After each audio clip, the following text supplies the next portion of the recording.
Hello, everybody, and welcome to HavoKast. Today, we are going to be talking about one of my favorite bands of all time. We're going to be talking about one of the most influential bands of all time and an incredibly popular band to this day.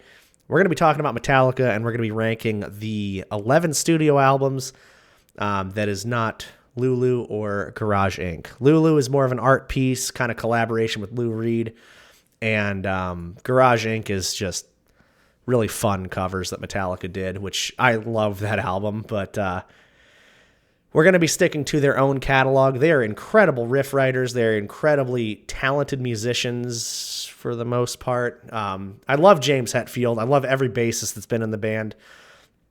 Big fan of Kirk, and I think Lars has his style, although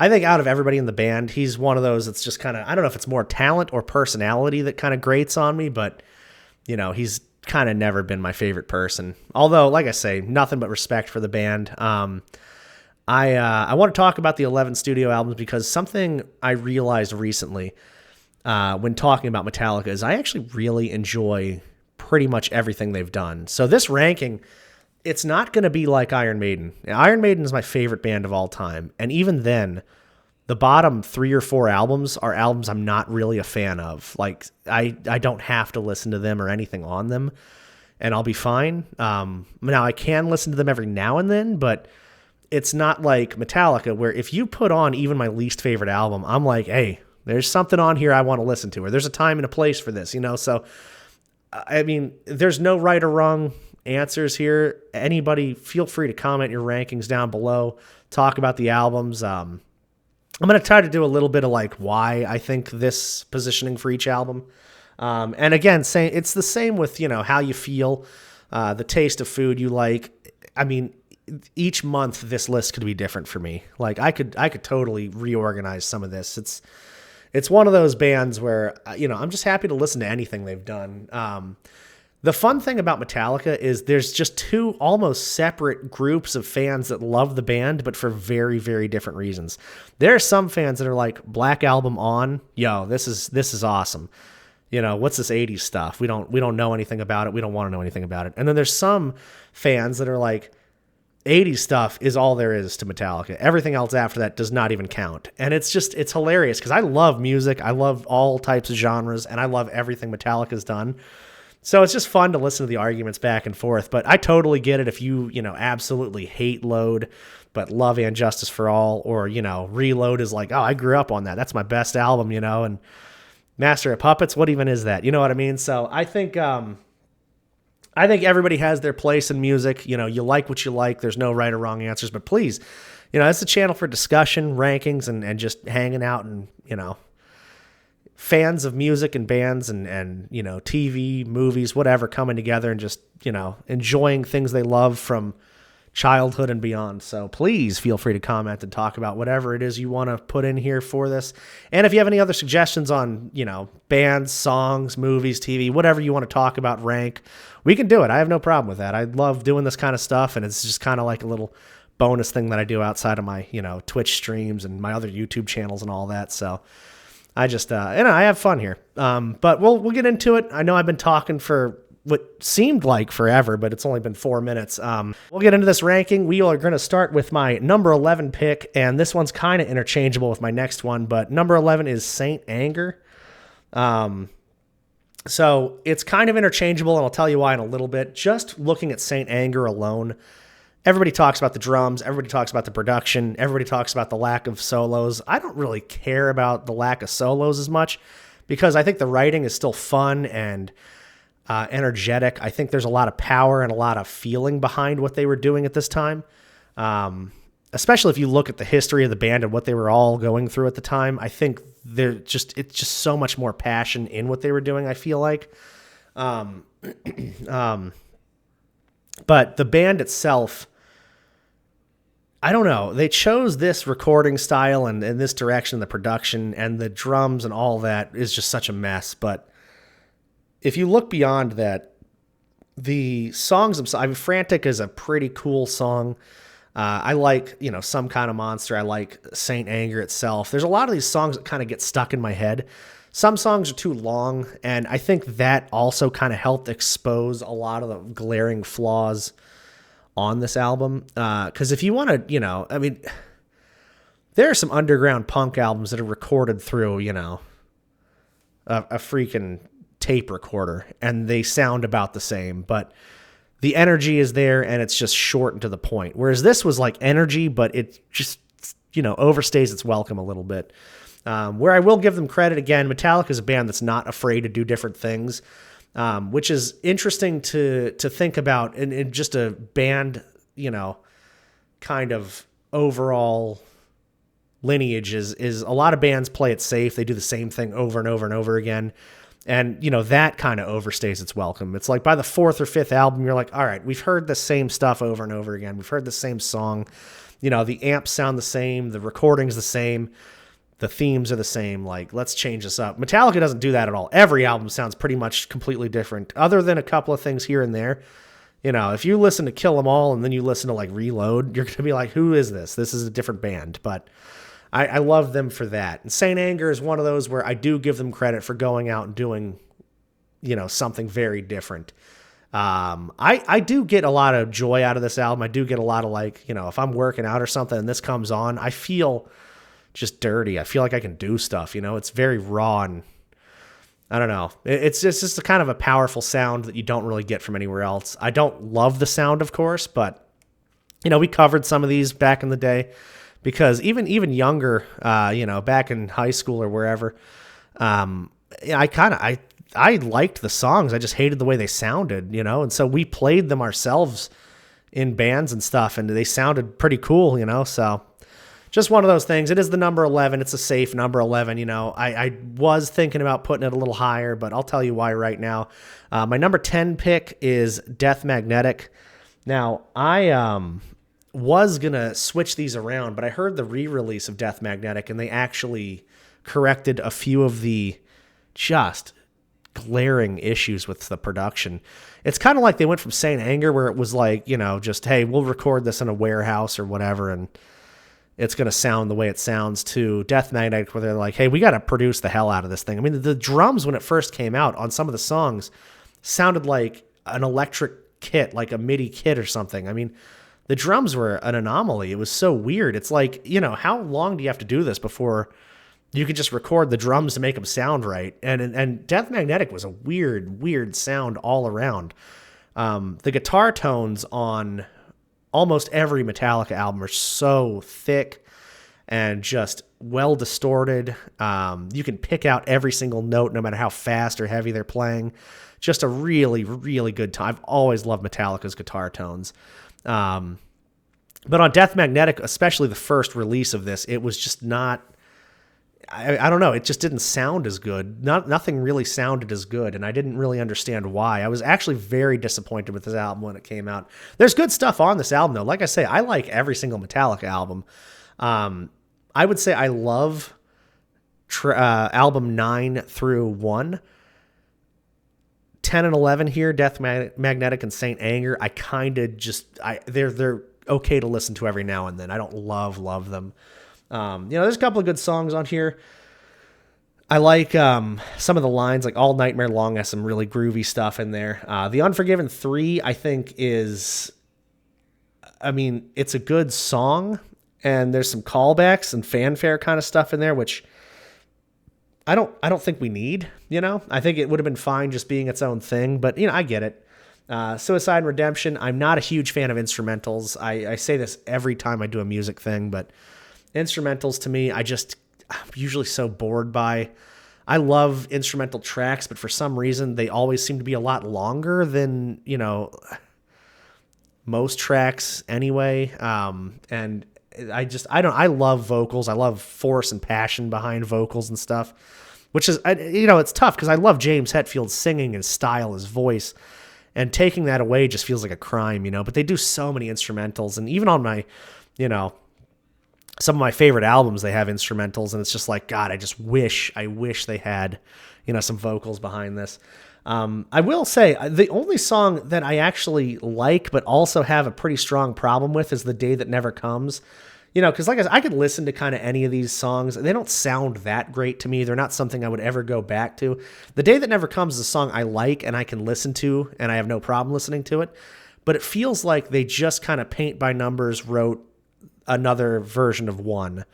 And, it had that same like slow build. It kind of draws you in, then it hits you hard. Then you got the solo, then you got the harmony. And it's just like, I don't love the, hey, we've done this well before, let's try to do it again, especially coming from Metallica, because Metallica is a band that always kind of does their own thing and a new thing. I mean, look at, the LuLu album. No other band would have done something like that, I mean, we wouldn't see Megadeth doing that. Wouldn't see Iron Maiden doing that, but Metallica's not afraid to try other things. So, big props to them. And like I say, it's weird because I like the song The Day That Never Comes, but I like it because it's like a copy of one, So I don't know. It's just one of those things. Like I say, the album itself is great. I know a lot of people love this album, and the re-release has made it a lot easier to listen to, but that's just kind of where I am on that one. The next one I have at number 9 is Hardwired to Self-Destruct. Hardwired is a very good album. And like I say, number 9 through 1 are all albums I actually really, really enjoy. So I could, if somebody put Hardwired on, I would be happy to listen to it.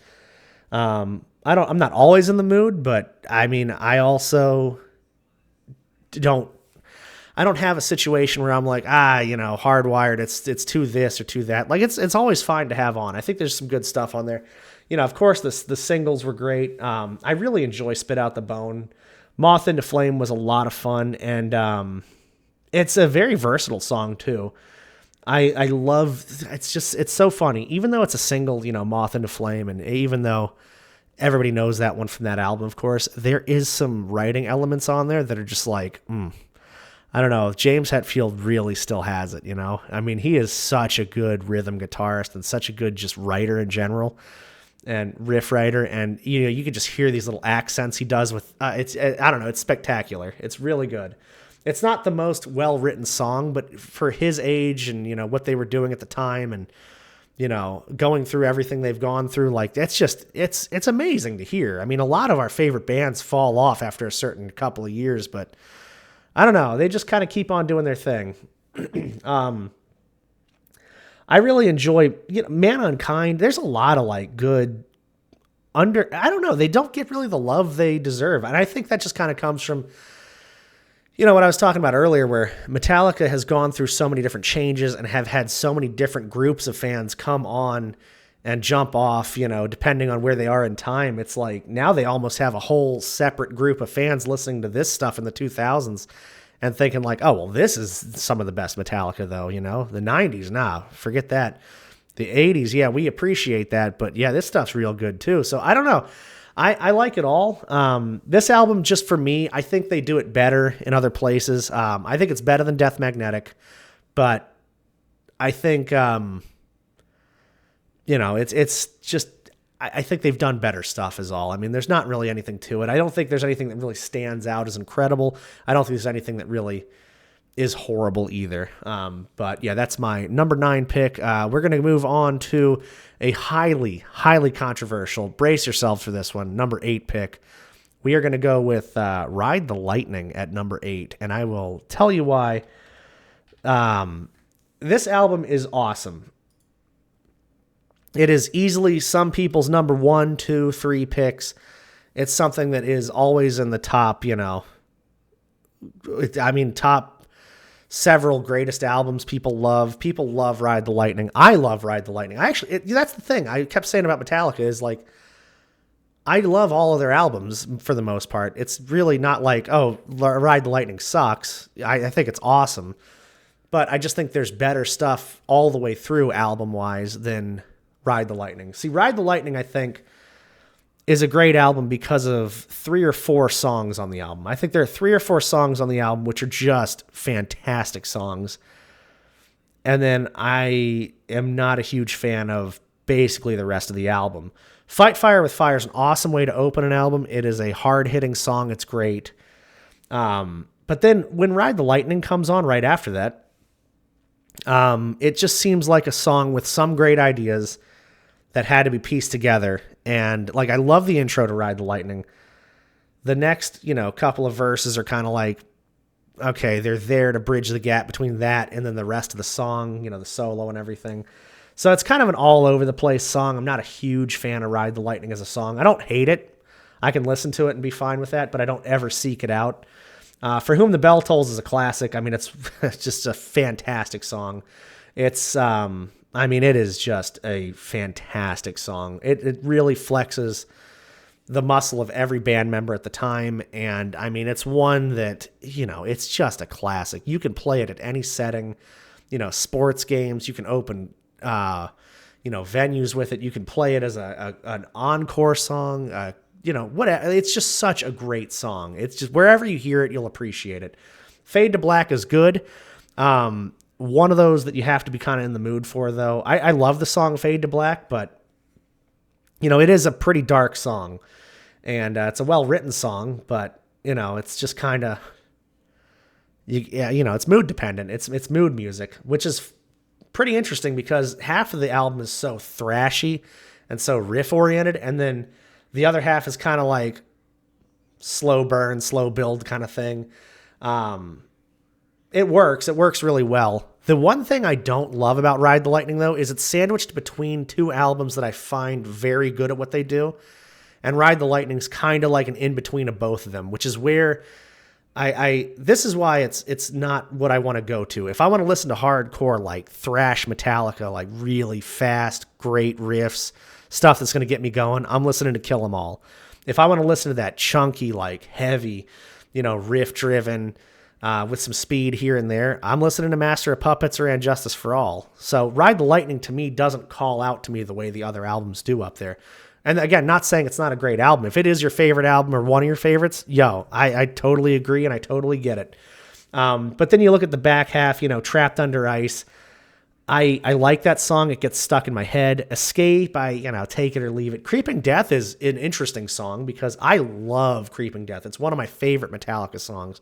But it's not a song that really shows off what they can do writing-wise. It's not some great, Hetfield masterpiece. It's not, anything.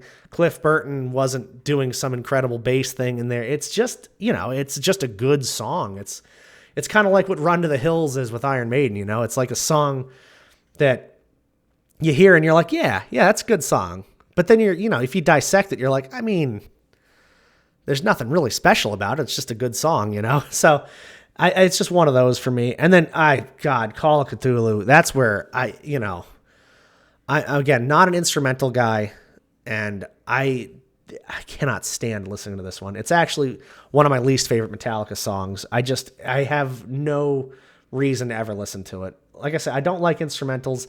I don't really like the production or recording sound that this album has overall. So really, you're taking a couple of big things away from what I enjoy listening to Metallica for, and then just having a long track. So, I don't think it's the fun way to end the album. But yeah, Ride the Light, like I say, I'm sure it's going to turn a lot of heads to have it this low, but again, it is an album I love. I just don't love it as much as all the other ones. We're going to move on to the number 7 album here, and that is going to be Reload.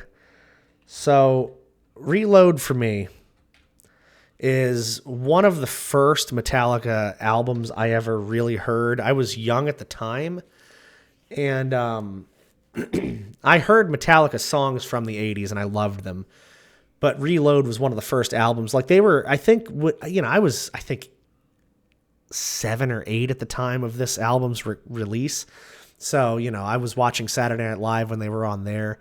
And of course, I enjoyed Fuel and The Memory Remains and stuff that they had, that was kind of like, it was just out there that you knew. Unforgiven 2 was one of my favorites at the time also. But it was the first album I actually had, and I'm a very sentimental person, so I like the album for that. But just getting older, I realize what it is. It's just kind of the worst of the 90s. And I think the 90s was a weird time for Metallica. It was a very experimental time and a very we're adding different sounds. I mean, there's just no thrash at all. I mean, there's not even a hint of thrash on this album. even Fuel, it's just like, that's not really thrashy. It's just kind of like, oh, this is some catchy song they wrote. So I can understand the whole sellout argument and everything like that. Although I don't know. I don't love that argument because I do think a lot of bands should change their sound and adapt over time. I just think Metallica did it in such a jarring way where you go from the 80s to like whatever the 90s was, and a lot of bands did this. I mean, Megadeth did it too. Arguably a lot worse. I don't love a lot of Megadeth's 90s albums. Rust in Peace was fantastic, but everything else, I'd just take it or leave it. A lot of filler. Reload for me though. Something I noticed about Reload, Load, and the Black Album is that every single song on those albums, whether they're like long or short, whether they have different styles or not, everything's pretty easy to listen to for the most part. That doesn't mean they're all good songs, but I can have them on and not go, God, what is this? Let me turn this off. The production on all these albums is fantastic. And, like I said, Kirk's solos kind of get a little repetitive throughout the 90s.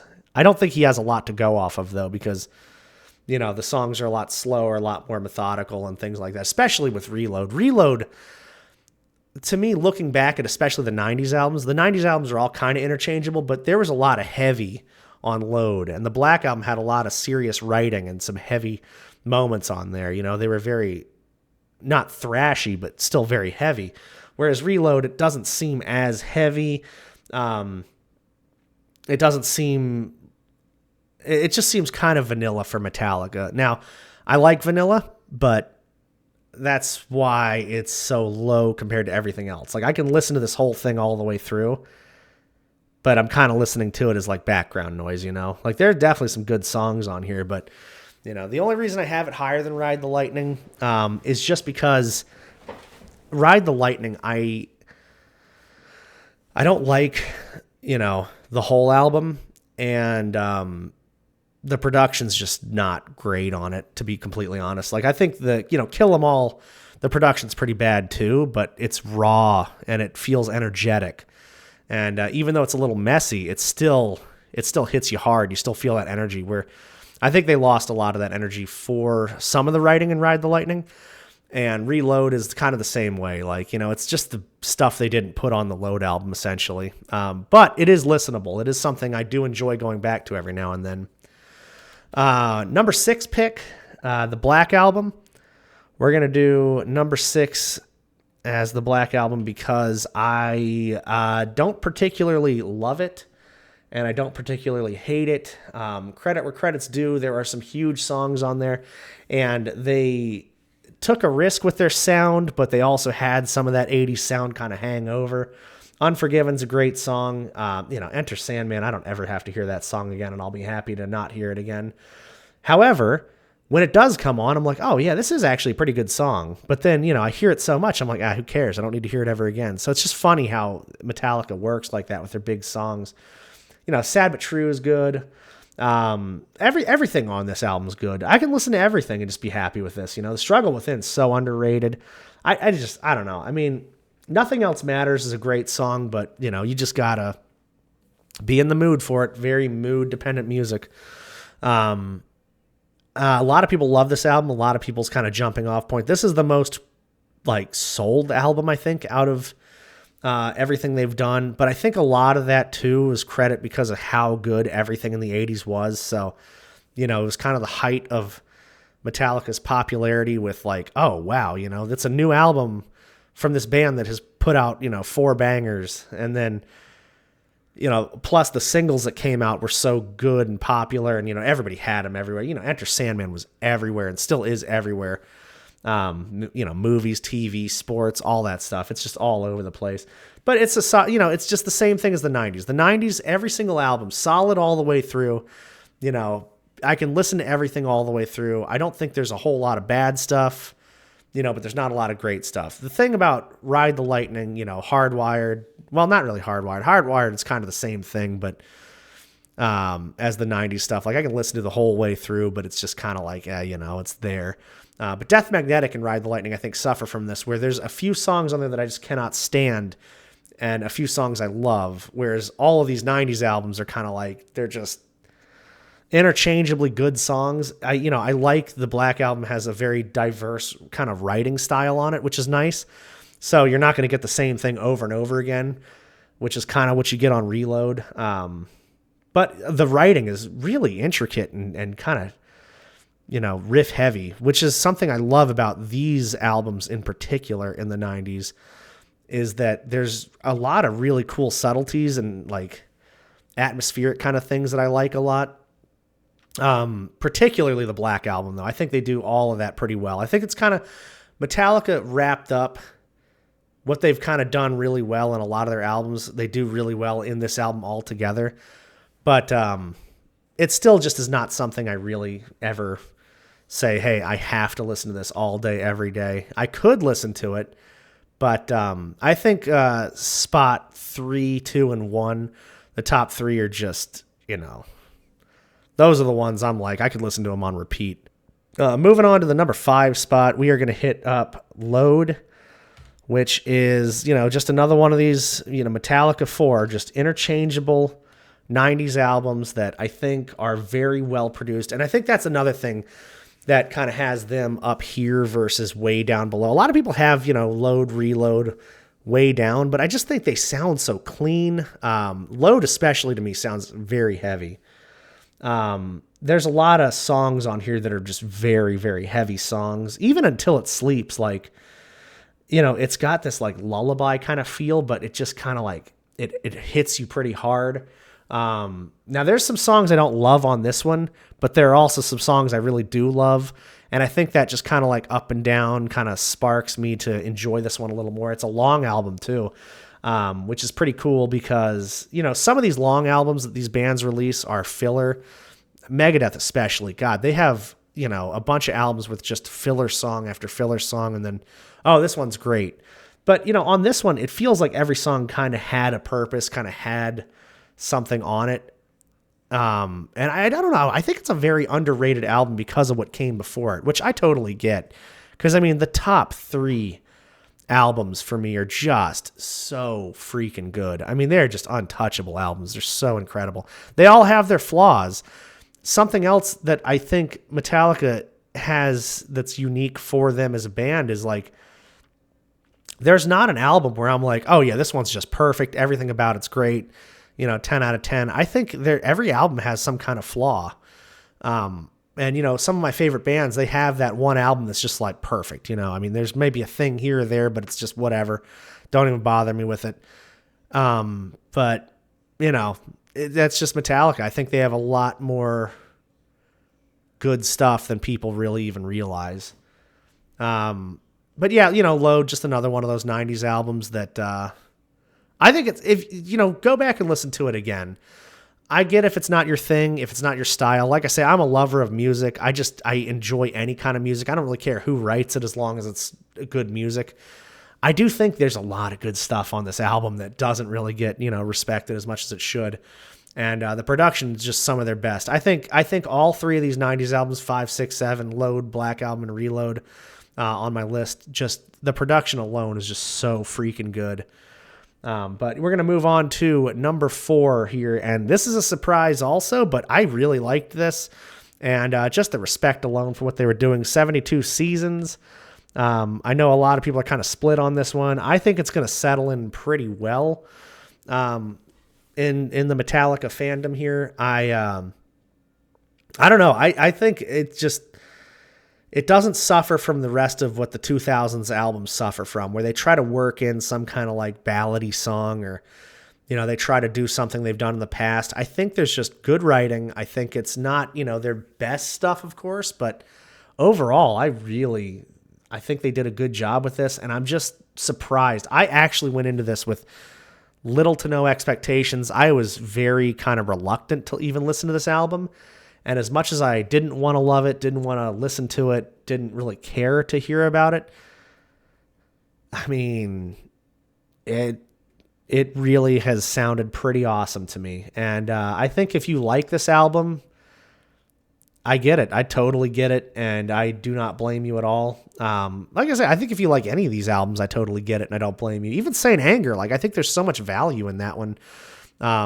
if you can get past the horrible production and drum sounds, which we all know about, like I say, I think there's still some great stuff on there. I mean, James Hetfield and, every bassist they've had, I think just incredible writers. I think Kirk adds a lot to it. They're just great musicians.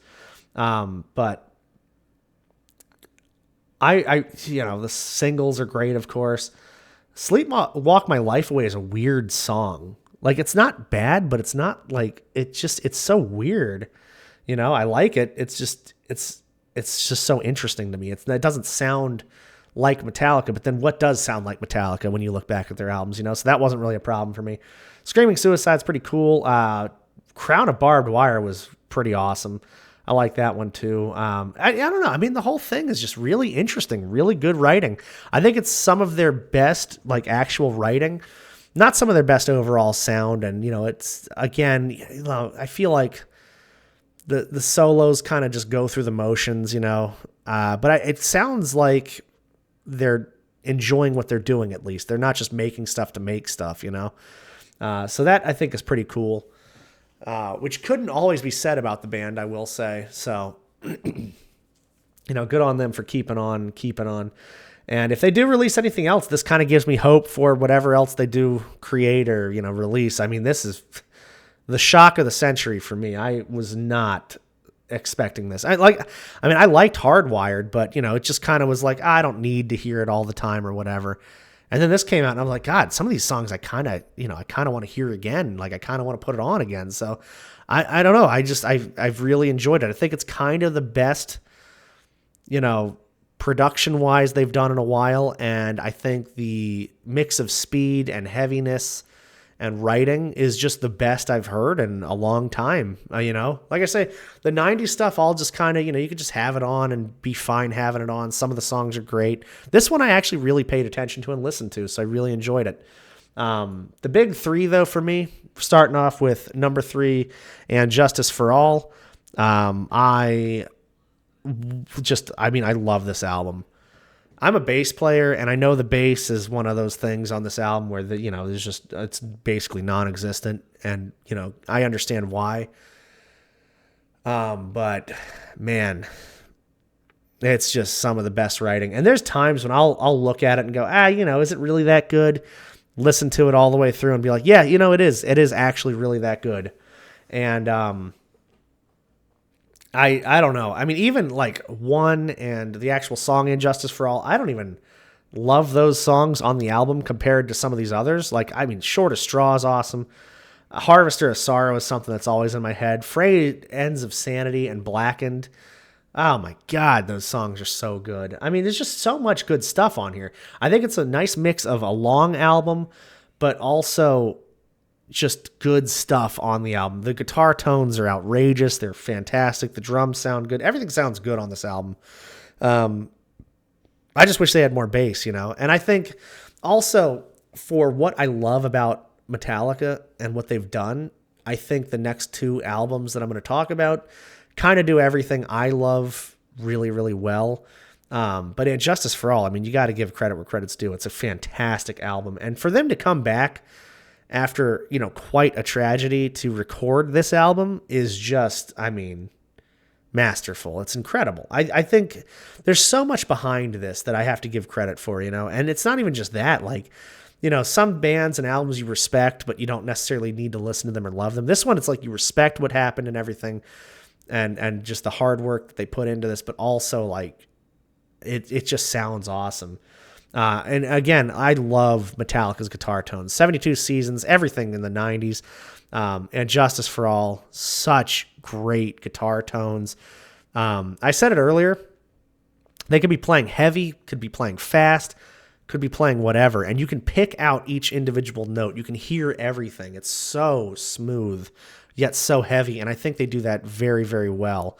I love the thrashiness and rawness of like, Megadeth's albums and stuff, but some of that early stuff, you just can't really pick out notes. It all just sounds kind of muddy and like runs together.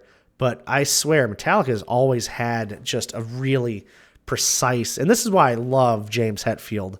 This is why I love what he does. I mean, he plays fast, but it's just so like precise too. It's almost mechanical, but with feeling. It's crazy how he does it. So I don't know. I love this album. I love what they've done. And, Justice is a classic. It's definitely one of the best. I absolutely love it. And, to go from just Master of Puppets to And Justice for All to the Black Album, it's like, wow, that's just bangers after bangers. Such good stuff.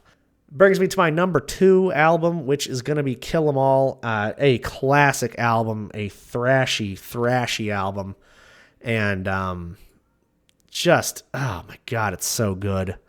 This is one of those where the only thing I don't love about this album that kind of keeps it from being number 1 for me is that, a lot of the songs on here do sound very similar. Great writing on a lot of these. There's definitely like key moments here and there. Like I could easily distinguish which song is what, but a lot of these other Metallica albums, if you hear a song, you're like, oh, that's this. Yeah, that is this song. And this, whole thing was written this way. But they were kids when this came out, and they were dominating when it comes to writing songs. This album is just so packed. Hit the Lights, what a great way to start an album. Four Horsemen's okay. I like it. It's not my favorite. Motor Breath is fun. Jump in the Fire is just going to be stuck in your head every time you hear it. Bass solo, the pulling teeth. Even as a bassist, I actually cannot stand this. I just think it's boring and unnecessary and demo-y. I know a lot of people like it and respect it, and I can respect it. I think it's a talented, thing they're showing off there, but even as a bass player, I'm like, okay, I've heard it once. I never need to hear it again. I think it's cool, but I'm just not into, it's just instrumentals. I'm just not into instrumentals and really not into fantastic recording quality instrumentals. Whiplash is awesome. One of my favorite songs, just so damn good. Phantom Lord's a little strange on the album, but again, kids are writing this stuff. I just don't know how, my brain can't even comprehend the writing that they did on this album. Whether it hits or not, it's still so good. Seek and Destroy and No Remorse, followed by Metal Militia. Talk about an 8, 9, and 10. No Remorse, then Seek and Destroy, then Metal Militia for just closing your album. How do you do that? How do you write that?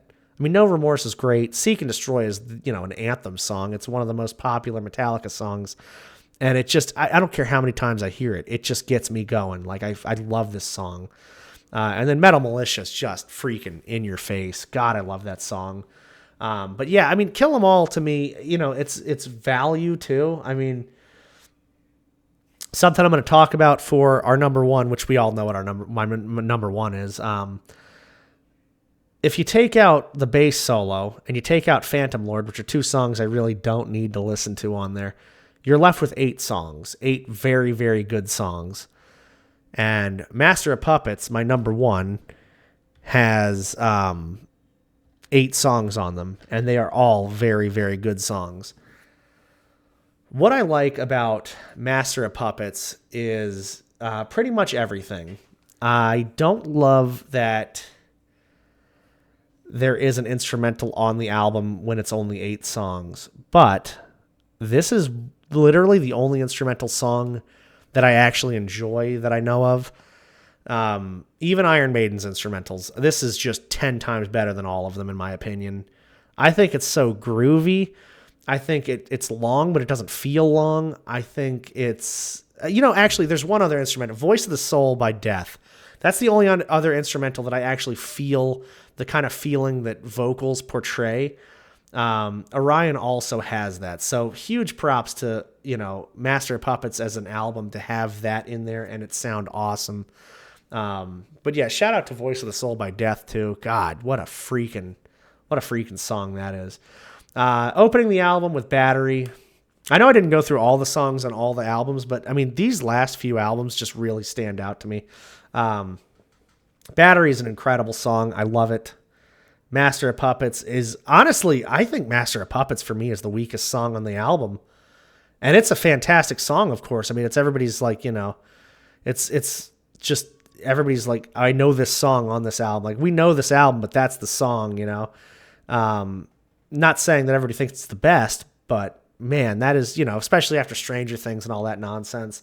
Master of Puppets is kind of that flagship song for, I guess, this generation. But my God, there's just so much writing, so much depth on this album, so much atmosphere. That's another thing I love about Orion. The atmosphere on that song is just fantastic.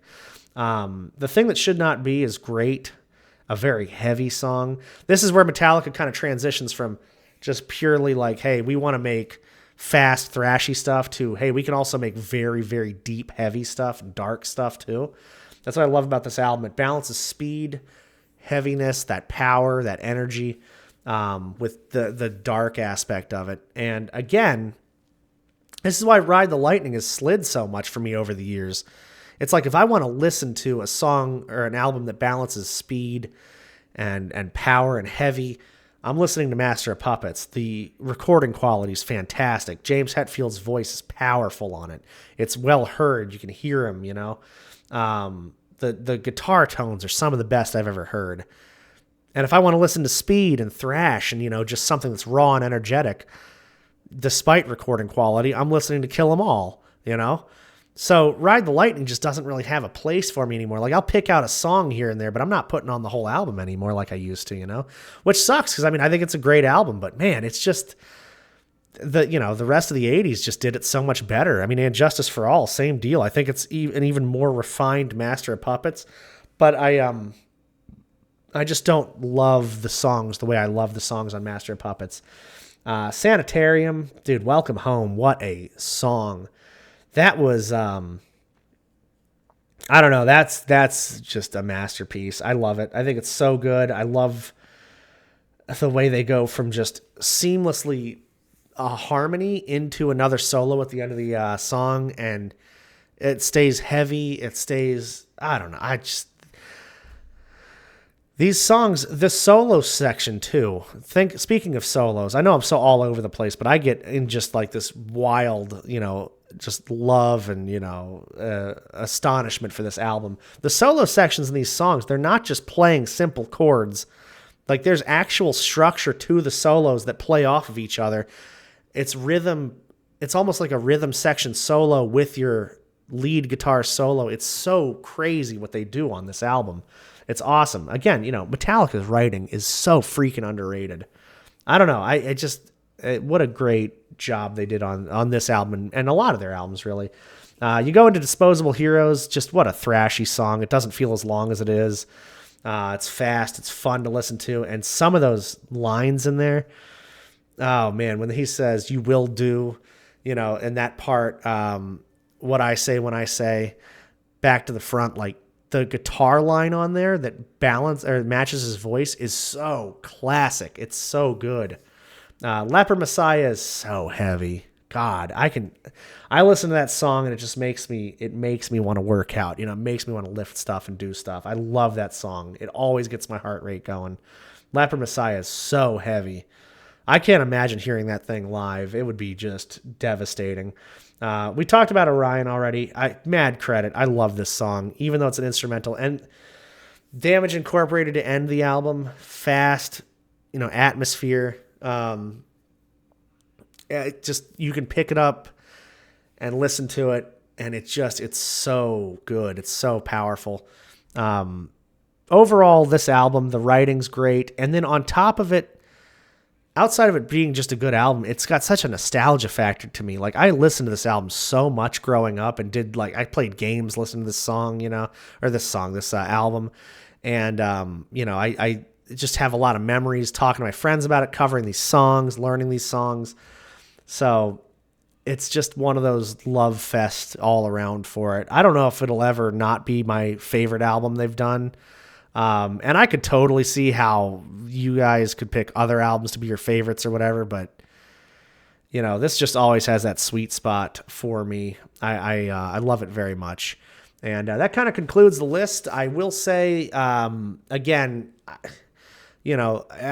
anything that's lower on the list, I don't hate. I don't hate anything Metallica's really done, on this list at least. I'm not a huge fan of LuLu, but I could see your list being any order, and it's just, I could totally see it. I think the band itself and music in general is just something that is so unique to us as individuals that it's just fun to talk about and discuss, you know.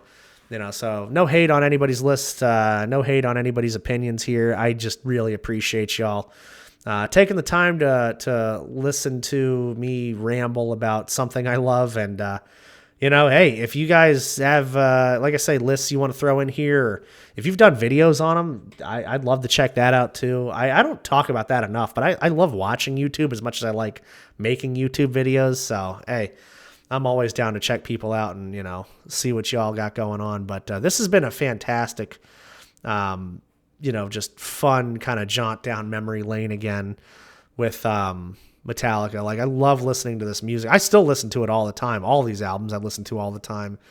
But really sitting down and studying them over the last few weeks, I've just been... Man, I've been really enjoying this. So thank you all for indulging, and I will see you all in the next one. Please take it easy. And if you have any suggestions on things we can, rank or talk about or discuss, let me know. Have a good one, y'all.